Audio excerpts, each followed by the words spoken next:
Achtung, Achtung, and welcome to A Picture Paints 1,000 Words with me, James Holland, and with Al Murray, in which we look at photographs and have a look at them and see what they tell us about the Second World War. So, Al, it's your turn today. What have you got?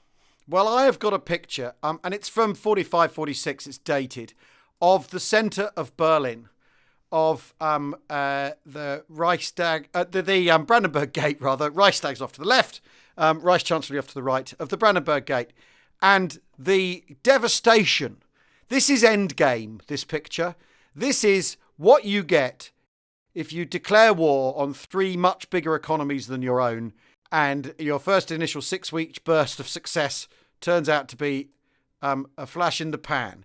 This is the most extraordinary image, because in order to defeat Nazi Germany, the Allies had to go to the capital. And like I said, just off to the right of this image is the Reichschancellery, is where Hitler killed himself, is where the Führer bunker is. That large building, the large building that sort of, there's a sort of, on the right-hand side behind the Brandenburg Gate, that large building there is the ADLON Hotel, which is the swankiest hotel in Berlin. That's like the Lanesborough or the one of the Hiltons in central London in Mayfair. That's that hotel equivalent.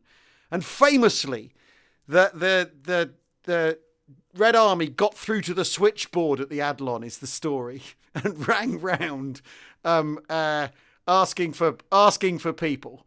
The NKVD got through, asking if they could be put through to the Reichschancellery, to the Führer bunker, is the story. But the drama goes right to the heart of Berlin, to where the elite frolicked and drank champagne, where the Nazi elite lived the high life at the height of the dictatorship. And in order to defeat it, because they wouldn't take no for an answer, basically, the Nazi leadership couldn't accept that they'd lost the war. Central Berlin had to be captured and in the process destroyed. And I think this image is incredibly striking, because this isn't just the bombing, the Blitz bombing of the war that the British put in and the Americans put in. This is two great big bloody Russian armies tearing their way through the capital and meeting in the middle.